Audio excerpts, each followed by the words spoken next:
Our family is elite. Dropouts and poor folks, get out. You're an eyesore. The mother-in-law opposed the marriage because my daughter dropped out of college. Seeing her smug attitude as she hurled terrible words at us, my anger reached its peak immediately. I knew from my daughter that she judged people solely by their educational background, but I couldn't forgive her. An eye for an eye, a tooth for a tooth. That was my mindset. All right. Then, your husband will be fired. What? Angered by her utterly unreasonable statements, I fired the father-in-law on the spot. Unaware that I was the CEO of a company with 4,000 employees, this woman who had picked a fight with me decided she would face consequences so severe she wouldn't be able to stand again. My name is Michelle. I'm a 54-year-old CEO managing a company. Currently, I'm enjoying the bustling days of living with my daughter Sally, who's about to get married. My husband was involved in a car accident and passed away when Sally was just 3 years old. Why did you leave Sally and me behind? We promised to always be together. Watching Sally grow was our joy as a couple, and we even made pinky promises about making many memories together as a family of 3, but suddenly I was forced into the path of a single mother. There are times when I look back at the past, but honestly, I don't remember much because I was frantically busy. At that time, I had to take over the company my husband had just started, so I was desperate to do everything I could. I handled housework, childcare, and work all by myself. I had no family or relatives nearby to rely on, so I just had to do everything that was necessary. Mom, are you okay? You hardly sleep. Yes, I'm fine. I have to work hard at the job Dad left for us. Plus, I want to work hard so I can take you on a trip with my salary. As soon as Sally became aware, she started worrying about me and took the initiative to help with laundry and cleaning after she entered elementary school. Whenever we had time, we went to the park, shopped, or dined out quite a bit, making it seem like we were living a life of luxury unlike that of a single mother. However, this was all thanks to all my employees being excellent. Because we were gradually able to increase the company's sales, I think our life as a duo was quite affluent. But I started to notice something was off with Sally when she was in high school. One day, I was called to the school by her teacher. At first, I thought she might have had a fight with a friend or something. But as I listened, I learned Sally had been skipping school repeatedly. What? But we eat breakfast together every morning before I see her off. I told the teacher this immediately, but my mind went blank. What the teacher was saying wasn't a lie. Sally would say she was going to school but then spend her time in the library or at the park. That was the life she was living. I even received a call about a student in uniform being in a bookstore during the day. Is there any trouble at home? The teacher asked, but I couldn't think of anything. Sally was always bright and kind. I had never seen her look troubled. I felt I might have overlooked something important. But when I returned home, Sally greeted me as usual, "Mom, I'm home. I'm hungry." With that, she greeted me as if everything was normal. I thought I had to resolve this issue, so I asked Sally outright. Today, I was called by a teacher at school and I went there. What? At that moment, I felt like I saw a different expression on Sally for the first time. I'm sorry. Mom didn't notice what was troubling you at all. Thinking she would be scolded, Sally looked surprised when I apologized. If you're troubled by something, don't hesitate to tell me. Mom will never force you to go to school. When I said this, Sally started to speak in a trickle, tears streaming down her face, about what had been happening at school. It turned out I had been oblivious. Sally had been significantly bullied and laughed at for being from a single-parent family at school. Apparently, ours was the only single-parent family at her junior high. I didn't do anything wrong. Yeah, that's right.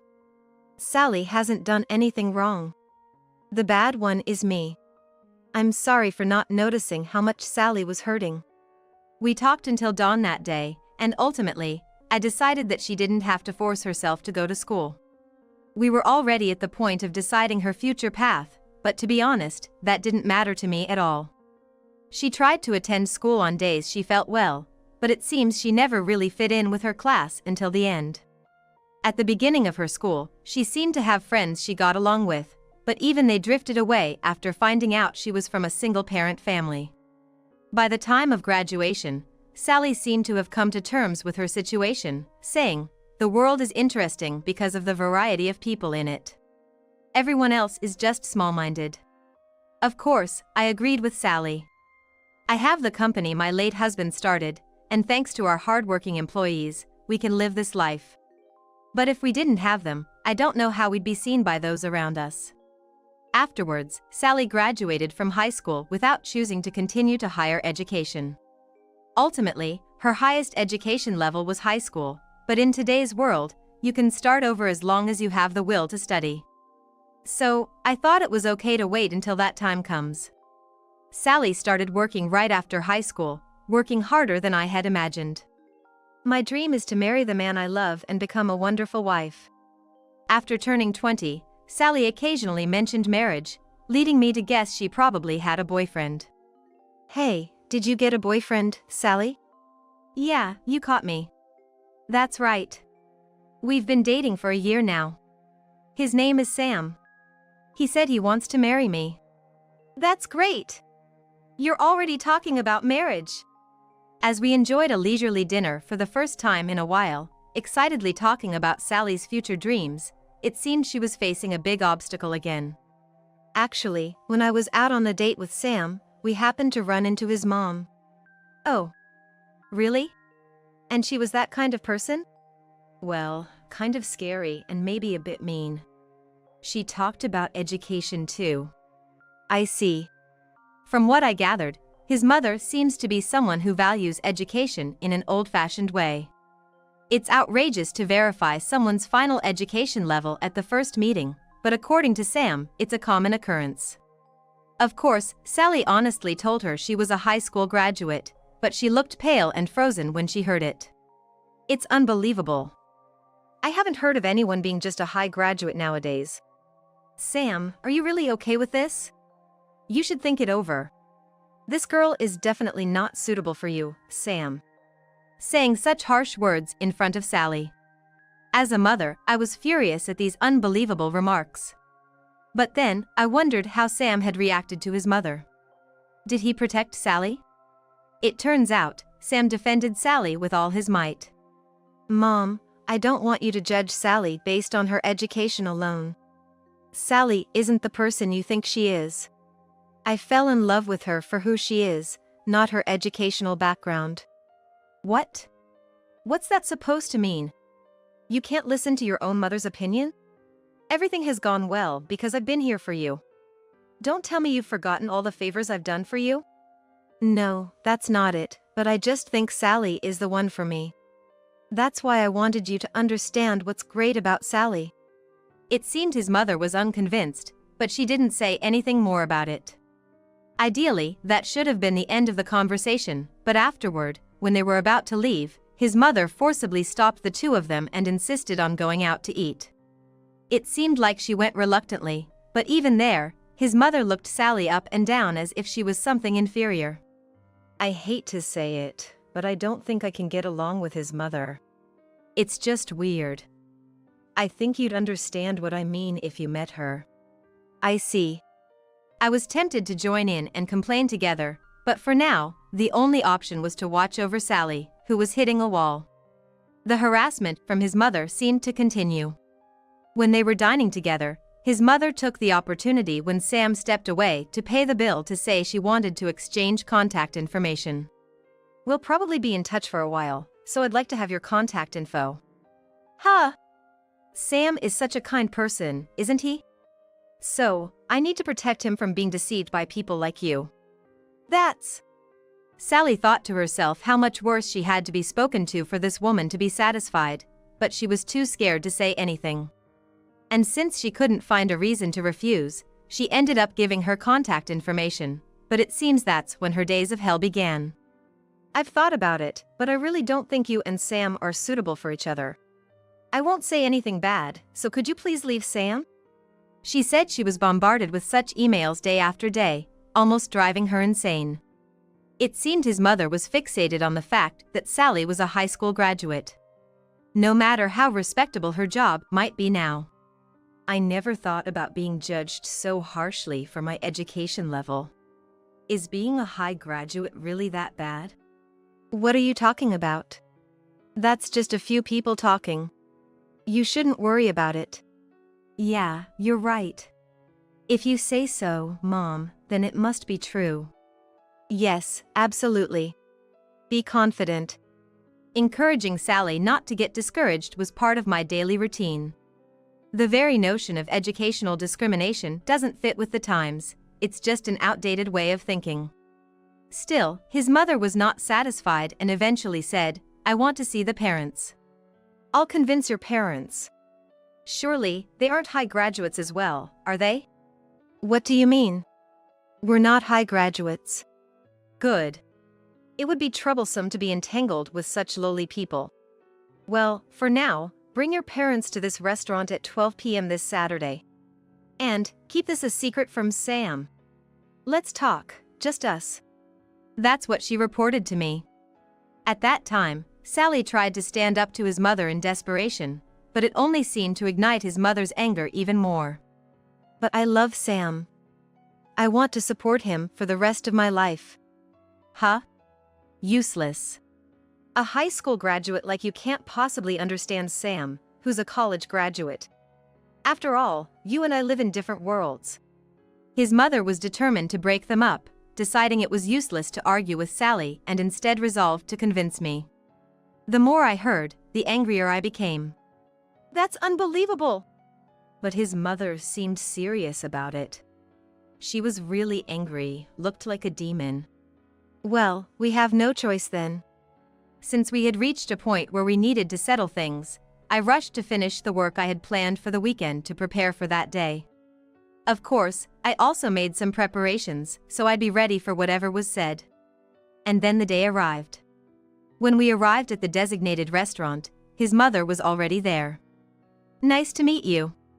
I'm Michelle, Sally's mother. What? Where's the father? I specifically scheduled this weekend to accommodate your father. His mother, clad in branded attire, made it clear she was wealthy and looked down on us without even a greeting. Without a greeting, she looked down on us from her high horse. For a meet and greet, that outfit, huh? Well, I guess a high school dropout and their kid wouldn't know anything about brand name clothes, not that it would suit you anyway. Sigh. I worried my sigh was loud enough for the mother-in-law to hear. It seemed like she was expecting someone else to show up, peering over with a snide look as if she was waiting for my husband. You're late. The agreed time has long passed. Huh? My husband? I don't have one. It's just been the two of us. What? No, you're kidding, right? Sally, is that true? I wasn't told this. You're telling me you were a college dropout? Oh, this is the worst. Makes me sick. But this has to be a joke, right? No, it's no joke. My mom raised me all by herself. The look on the education-obsessed mother-in-law's face when she heard college dropout and my parents divorced was something else. She probably didn't want to accept that someone from the same species as her, let alone her son's bride, came from such a background. At first, she might have just wanted to belittle and look down on us, but her anger quickly escalated, turning her face beet red before the conversation even really started, and she began slamming the table and hurling insults. We're an elite family. Dropouts and poor people, get out. You're an eyesore. Excuse me? And divorced? That's unacceptable. Unfortunately for your daughter, she's rejected. And you, for allowing her to be a dropout, you're a failure as a parent. The mother-in-law was fuming, literally steaming as she called me a parental failure. Single-parent family is unacceptable, my daughter is a failure, and I'm a failed parent, a trifecta of rage. She might be angry thinking she's been betrayed or deceived, but I was on the verge of fury for a different reason. Is that so? Yes, it is. How dare you show your face in an upscale restaurant like this? Thinking you're so poor, you're probably expecting me to cover the bill, aren't you? thinking you've hit the jackpot with a free meal. We never imagined being subjected to such treatment. With a triumphant look on her face, the mother-in-law rendered Sally speechless. It was more of a why. Then sadness. After all, I thought I provided Sally with a life where she wanted for nothing, even more affluent than most.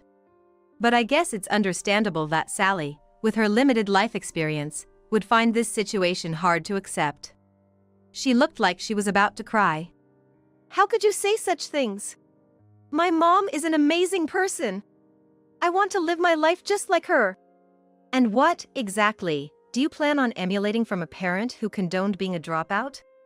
Seriously, you're the end of the line. I've never met anyone like you before. You two are like a natural monument. The mother-in-law mocked us with her spiteful face. Seeing that malicious expression, I couldn't stand it any longer. Because this woman doesn't understand anything about me. The taunts from the mother-in-law continued. Eventually, she was adamant that Sally break up with Sam. I racked my brain over how to put her down, but I realized roundabout explanations wouldn't work on someone like her. All right. Then consider your husband being fired. Excuse me? Your husband is hereby terminated from my company, effective immediately. I might have let it slide if it were just me, but insulting my daughter? Unforgivable. What? The moment she heard fired and terminated, the mother-in-law froze, taking a moment to digest the situation. And I didn't miss her shocked expression. Oh? You didn't know where your husband works? What? What do you mean? Surely, you, a diligent perfectionist, would know everything about your husband, including his place of employment. Right? Well, that is... Clearly flustered, the mother-in-law. It turns out she's only interested in people's educational backgrounds and didn't even know where her own husband worked or who owned the company. You seem adept at finding faults in others, but failing to do your homework is quite the oversight. Oh! Don't you dare! With all your airs! We are an elite family. Did you think you had one just because you heard dropout? If so, that's a major oversight. What are you on about? Even if my husband has been job hopping, or let's say he's just a high school graduate, my son, Sam, graduated from a prestigious university. Your daughter, being just a dropout. Still flaunting education.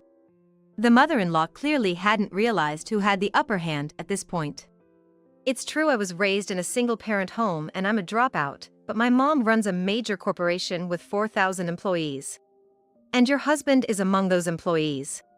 Did you not know that? What? Wait a minute. 4,000 employees? No, that can't be true. It's not a lie. If you really didn't know, please have a look at this business card. As I handed over the business card, the mother-in-law blinked repeatedly, looking back and forth between the card and my face as if to confirm its authenticity. Probably because the business card had a photo. Impossible! Is this a real business card? She seemed unwilling to accept the reality in front of her, incredulous. The fact that she was so focused on education already irritated me, but her attempt to ruin Sally and Sam's lives over such a thing made me even more furious. So, I decided to fight fire with fire and went through with firing her husband. After finally understanding the gravity of the situation from the business card. The mother-in-law seemed to comprehend that I was indeed the CEO, but her dissatisfaction was apparent as she glared at me. So I pressed further. And one more thing, your husband doesn't have the impressive education you think he does, right? What do you mean? My husband was valedictorian. But there's no proof of that, is there? Well, Sally and I could only be astonished at her audacity. There's a limit to being oblivious, really. I never imagined someone could be this way. Believing in her husband is commendable, but it doesn't give her the right to demean others based on their education. But since I had decided to fire her husband, whatever came next was of no concern to me. Let's tell her the truth. The truth is, your husband's highest education is high school, right? What? No, well... He seemed unable to hide his disturbance, having been confronted with truths he'd rather not hear. No way. The conversation shifted drastically from her previous arrogance to a fearful demeanor. Now, she looks like a completely different person, frightened in a way that's a stark contrast to her previous demeanor. But the story was far from over. That's not all. Your husband isn't a regular employee. No, stop it. There's no reason for me to lie about this. In preparing for this day, it came to light that her husband worked at my company. I remembered a report from HR about a man who desperately wanted to work at my company despite lacking the necessary skills and education. That man was her husband, who we eventually hired as a contract employee after he pleaded with us. But now, the truth had to be revealed. You and your family's approach to life, believing in fabrications and demeaning others based on education, is fundamentally flawed. Huh? Now, it was my turn to question her logic. Ironically, it's the mother-in-law who's been living a life layered with lies. Anyway, I won't hand over Sam. He's mine. What's that supposed to mean? If you come any closer to Sam, I'll call the police. Got it? Don't ever contact us again. Eventually, the conversation ended abruptly with the enraged mother-in-law storming out without paying, leaving us in a suddenly quiet restaurant. After the mother-in-law left, the restaurant fell into a deep silence. The staff, knowing me well, were concerned and some couldn't help but comment on her behavior. People even started saying, "What is she doing, talking to the president like that? What was she trying to achieve, running away like that? Let's just forget about it." Yeah, you're right.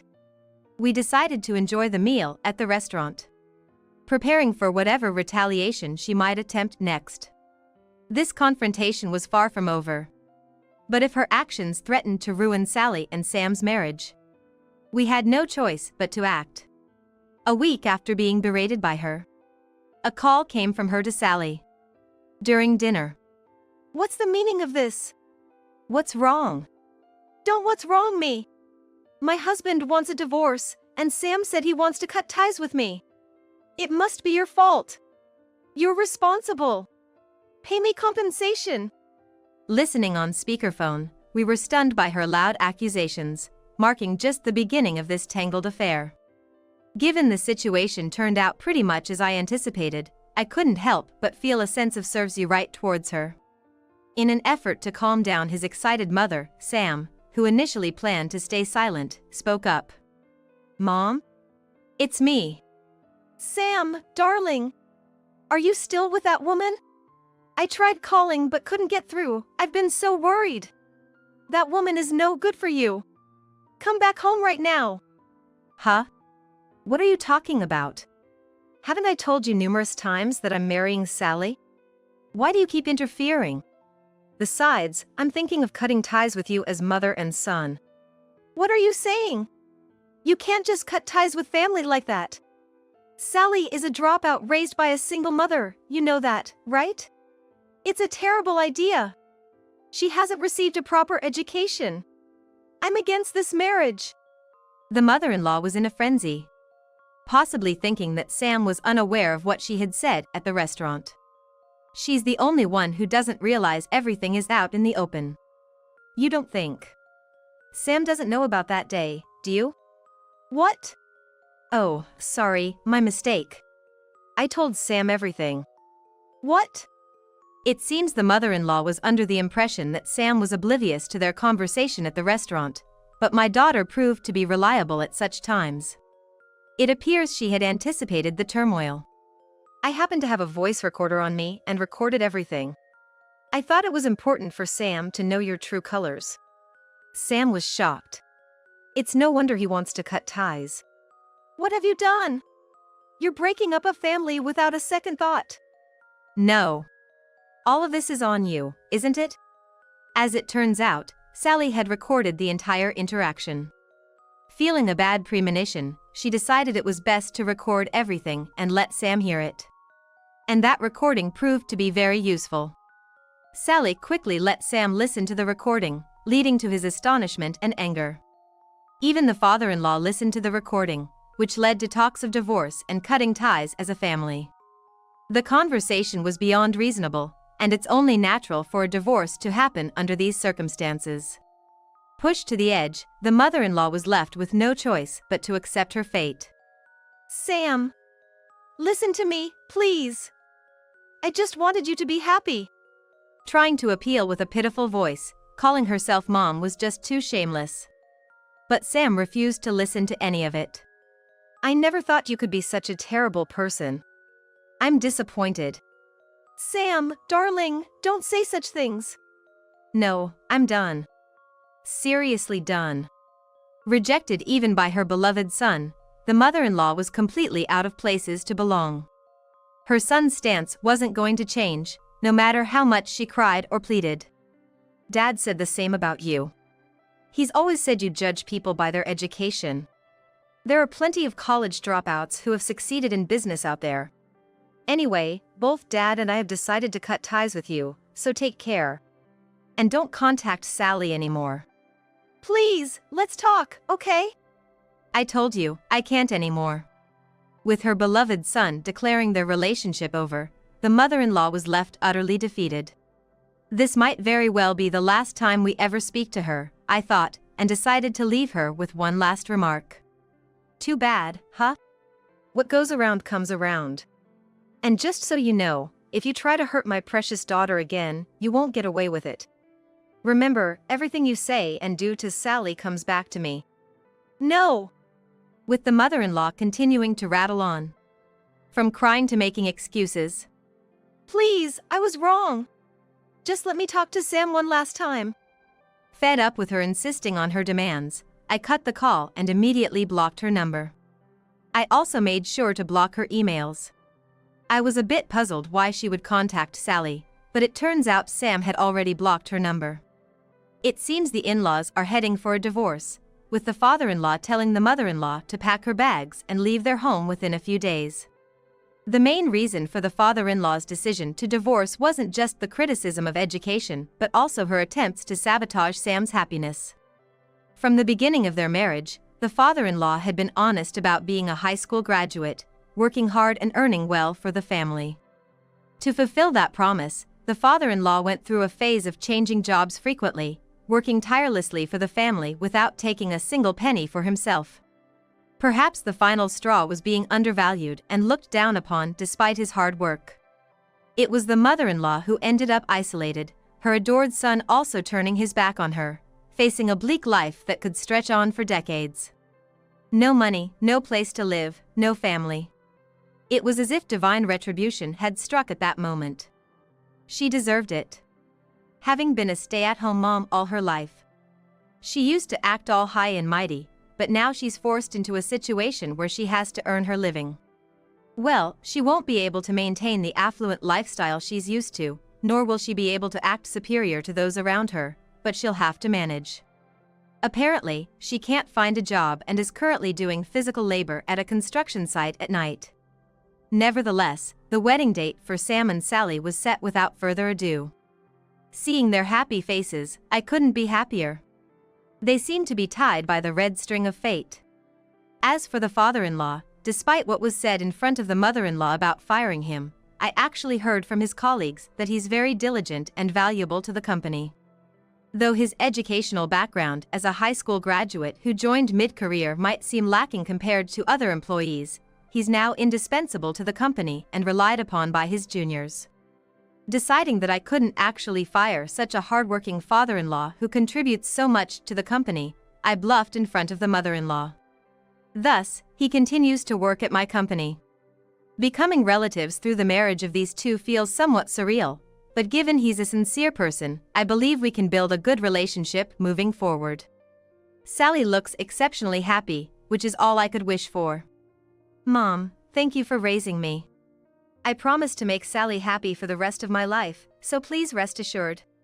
No parent could hold back tears hearing such words. Sam, please take good care of Sally from now on. I'm sure my husband in heaven is also pleased. As their mother, I want to continue watching over them, ensuring they live a happy life together.